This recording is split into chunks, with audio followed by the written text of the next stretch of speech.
excited to be here. I kind of want to tell you a little bit more of the, I don't want to say basics, because we don't really know anything about my syndrome. I was born with this very, very rare syndrome that only 2 other people in the world, including myself, that we know of, have. Basically, what this syndrome causes is that I cannot gain weight. Yes, it does sound as good as it is. I could eat absolutely whatever I want, whenever I want, and I won't really gain any weight. I'm going to be 25 in March, and I've never weighed over about 64 pounds my entire life. When I was in college, I hid, well, I didn't hide, everyone knew it was there, but it was a giant tub of Twinkies, donuts, chips, Skittles, and my roommate would say, I could hear you at 12:30 reaching under your bed to get food. But I'm like, you know what? It's all right. I can do these things because there are benefits to this syndrome. There are benefits to not being able to gain weight. There are benefits to being visually impaired. There are benefits to being kind of really small. A lot of people think, Lizzie, how in the world are you saying there's benefits when you can only see out of one eye? Let me tell you what the benefits are, because they're great. I wear contacts, half off contacts. When I wear my reading glasses, half off prescription. If somebody is annoying me, being rude, stand on my right side. It's like you're not even there. I don't even know you're standing there. Right now, if I stand like this, I have no clue that there's this whole side of the room. Also, being small, I am very willing to volunteer myself to go to Weight Watchers, go to some gym and say, hi, I'm Lizzie. I will be your poster child. Put my face on whatever you need and I will say, hi, I use this program. Look how well it worked. Even though there are really amazing things that have come from this syndrome, there are also things that have been very, very difficult, as you can imagine. Growing up, I was raised 150% normally. When I was my parents' first child, and when I was born, the doctors told my mom, your daughter has no amniotic fluid around her at all. So when I was born, it was a miracle that I came out screaming. The doctors told my parents, we just want to warn you, expect your daughter to never be able to talk, walk, crawl, think, or do anything by herself.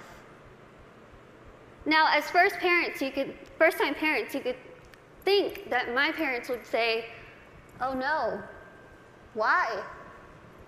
Why are we getting our first child to have all these unknown problems? That's not what they did. The first thing they told the doctor was, we want to see her, and we are going to take her home and love her and raise her to the best of our abilities. And that's what they did. I credit pretty much everything that I've done in my life to my parents. My dad is here with me today, and my mom is at home watching. Hi, Mom.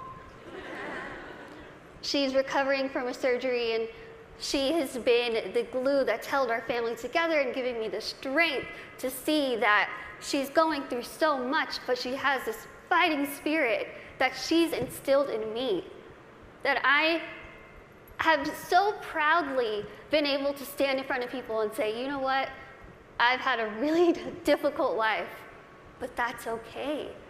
That's okay. Things have been scary, things have been tough. One of the biggest things that I had to deal with growing up was something that I'm pretty sure every single one of us in this room has dealt with before. Can you guess what that is? Starts with a B. Can you guys guess it? Boys. Bullying. I know what y'all are thinking. I should have come, why couldn't I sit here with them? I had to deal with bullying a lot, but as I said, I was raised very normally. So when I started kindergarten, I had absolutely no idea that I looked different. No clue. I couldn't see that I looked different from other kids. I think of it kind of as a big slap of reality for a 5-year-old because I went into school first day decked out in Pocahontas gear. I was ready. I went in with my backpack that looked like a turtle shell because it was bigger than me, and I walked up to a little girl, I smiled at her. She looked up at me like I was a monster, like I was the scariest thing she'd ever seen in her life. My first reaction was, she is really rude. I am a fun kid and she's the one missing out, so I'll just go over here and play with blocks or boys.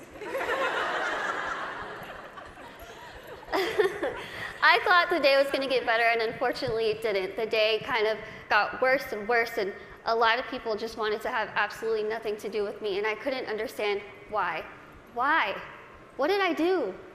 I didn't do anything to them. In my mind, I was still a really cool kid. So I had to go home and ask my parents, what's wrong with me? What did I do?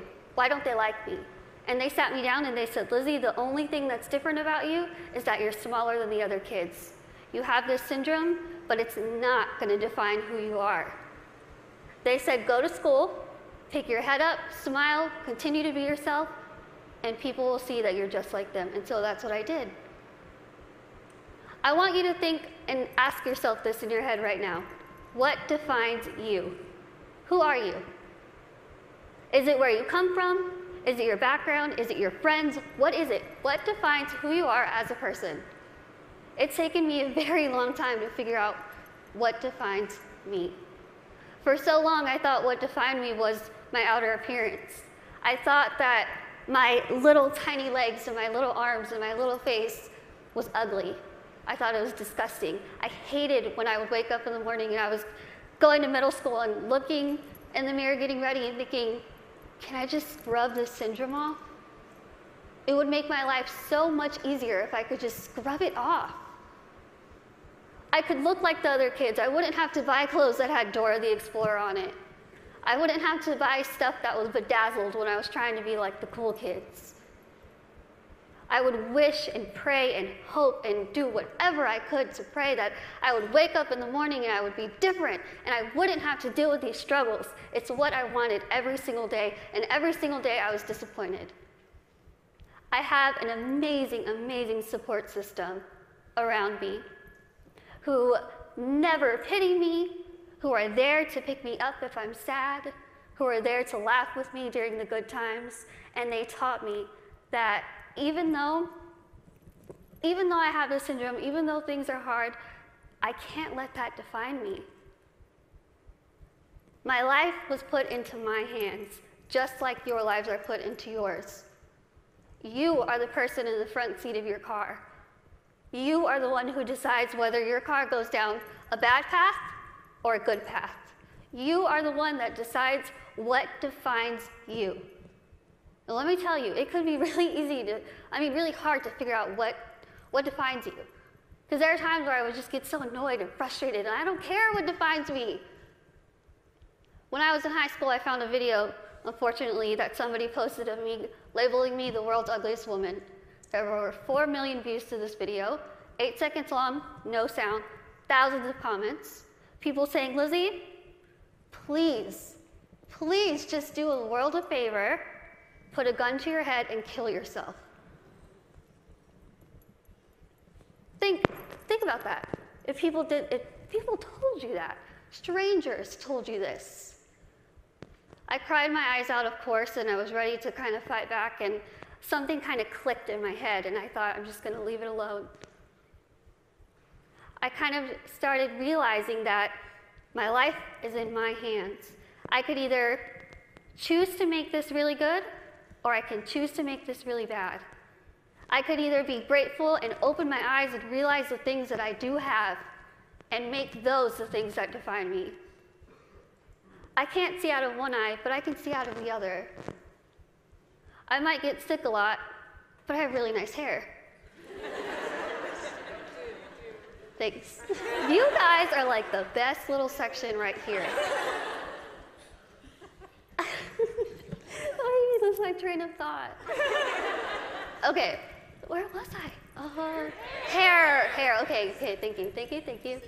Okay, so I could either choose to be happy or I could choose to kind of be upset with what I have and still kind of complain about it. But then I started realizing, am I gonna let the people who called me a monster define me? Am I gonna let the people who said kill it with fire define me? No. I'm gonna let my goals and my success and my accomplishments be the things that define me, not my outer appearance, not the fact that I'm visually impaired, not the fact that I have this syndrome that nobody knows what it is. So I told myself I'm going to work my butt off and do whatever I could to make myself better, because in my mind, the best way that I could get back at all those people who made fun of me, who teased me, who called me ugly, who called me a monster, was to make myself better and to show them, you know what?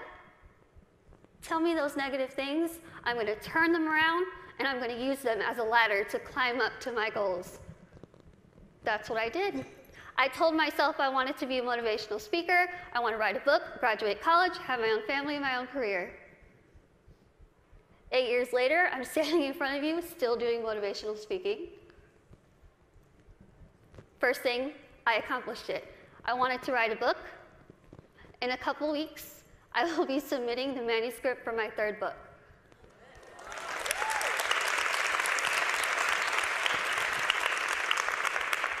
I wanted to graduate college, and I just finished college. I'm getting a degree in communication studies from Texas State University in San Marcos, and I have a minor in English. I really tried to use real life experience while I was getting my degree, and my professors were not having it.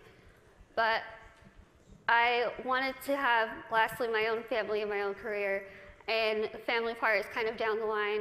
My career part, I feel like I'm really doing well with it, considering the fact that when I decided I wanted to be a motivational speaker, I went home, I sat in front of my laptop, went to Google, typed in how to be a motivational speaker. I'm not even joking. I worked my butt off. I used the people who were telling me that I couldn't do this to motivate me. I used their negativity to light my fire to keep going. Use that. Use that. Use that negativity that you have in your life to make yourself better, because I guarantee you, you will win.